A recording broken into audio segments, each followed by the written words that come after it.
নমস্কার বন্ধুরা, welcome to আরকে sports. আশা করি তোমরা সবাই সুস্থ ও ভালো আছো। তো বন্ধুরা, কিছুদিন আগেই কিন্তু আইএসএল সিজন 11 শেষ হয়েছে, আর যেখানে মোহনবাগান দল চ্যাম্পিয়ন হওয়ার পরপরই কিন্তু আবার নতুন মরশুমের জন্য দল গোছানোর কাজ কিন্তু শুরু করে দিয়েছে। ইতিমধ্যে কিছু কিছু নাম আমরা কিন্তু সামনে জানতে পেরেছি, যেরকম নাওরেম রোশন সিংকে দলে নেবার জন্য কিন্তু ভীষণভাবে আগ্রহ প্রকাশ করে কথাবার্তা প্রায় পাকা করে রেখেছে।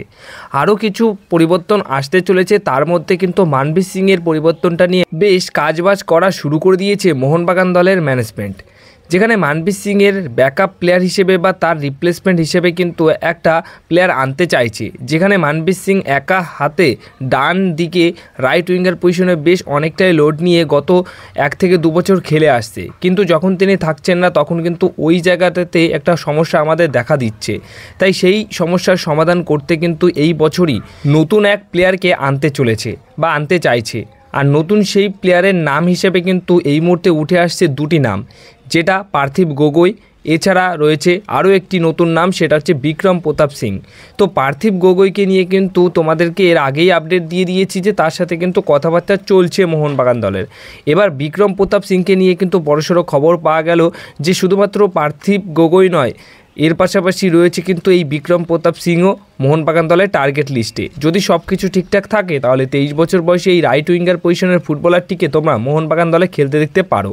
হ্যাঁ, 2026 সাল পর্যন্ত তার চুক্তি রয়েছে মুম্বাই সিটি এফসি দলের সঙ্গে, কিন্তু মোহনবাগান দল একবার যাকে টার্গেট করে সেটা কিন্তু সাকসেসফুল করেই ছাড়ে। আর ট্রান্সফার ফি দিয়ে বড় বড় চমক দেওয়ার অভ্যেস কিন্তু মোহনবাগান দলের আছে। তো সেই ক্ষেত্রে যদি মোহনবাগান দল একান্তভাবেই চায় এই বিক্রম প্রতাপ সিংকে, তাহলে কিন্তু আমরা বড়সড় ট্রান্সফার ফির বিনিময়েও দেখতে পারি যে বিক্রম প্রতাপ সিংয়ের ডিলটা ডান করছে মোহনবাগান দল। এখন দেখা যাক শেষ অবধি কী আপডেট আসে পরবর্তী সময়। কিন্তু হ্যাঁ, এই মুহূর্তে এই বিক্রম প্রতাপ সিং এবং পার্থিব গগৈ এই দুইজন প্লেয়ার কিন্তু মানবীর সিংয়ের ব্যাকআপ প্লেয়ার হিসেবে টার্গেট লিস্টে রয়েছে, কথাবার্তা চলছে। সব কিছু ঠিকঠাক থাকলে কিন্তু আগামী দিনে বড়সড় সুখবর তোমাদের জন্য আসতে পারে। এবার দেখা যাক শেষ অবধি কী আপডেট আসে। তো যখনই কোনো আপডেট পাবো সেটা অবশ্যই তোমাদেরকে জানিয়ে দেব।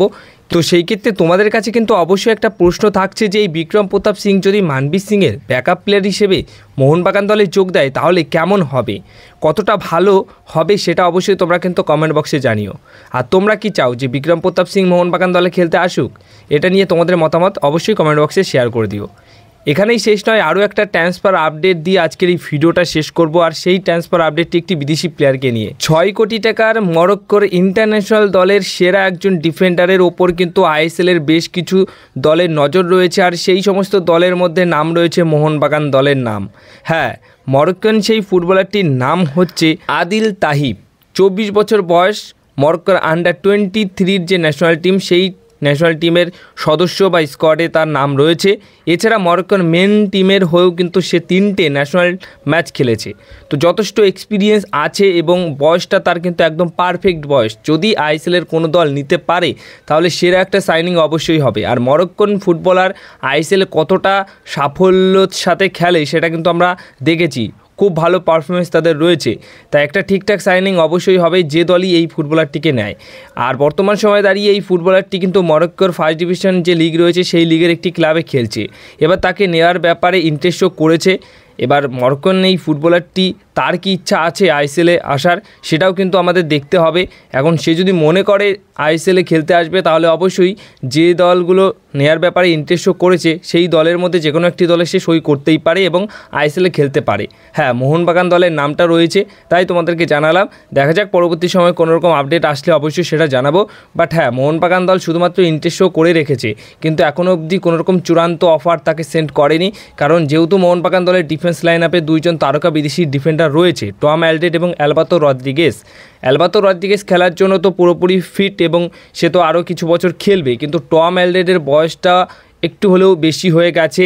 সে 1 বছর দুরন্ত পারফরমেন্স করেছে। এখন তাকে নিয়ে কিন্তু আলোচনা হবে মোহনবাগান দলের, সে থাকবে কি থাকবে না, তার কি ডিমান্ড রয়েছে আরও একটা মৌসুম বা 2টো মৌসুমে রাখার জন্য, অনেক কিছু বিষয় রয়েছে। তো সেই ক্ষেত্রে টমের সাথে কিন্তু মোহনবাগান দলের একটা বৈঠক অবশ্যই হবে, সেখানেই সিদ্ধান্ত নেওয়া হবে যে সে থাকবে বা তাকে রাখা হবে কি না। তারপর কিন্তু মোহনবাগান দল যে সমস্ত ডিফেন্ডার শর্টলিস্ট করে রেখেছে সেই সমস্ত বিষয় নিয়ে পরে ভাববে, কিন্তু টমের বিষয়টা নিয়ে কিন্তু আগে মোহনবাগান দল ভাববে, যেখানে একটা বৈঠকের মাধ্যমে সব কিছু সিদ্ধান্ত নেওয়া হবে।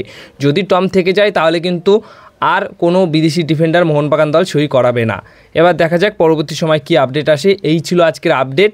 6 কোটি টাকার বিদেশি ডিফেন্ডার নিয়েছিল আপডেট, এবং বিক্রম প্রতাপ সিং মানবীরের সেরা ব্যাকআপ প্লেয়ার হতে পারে কিনা সেটা নিয়েও ছিল আপডেট। তো এই বিষয়গুলো নিয়ে তোমাদের কী মতামত রয়েছে সেটা কিন্তু অবশ্যই তোমরা কমেন্ট বক্সে জানিও।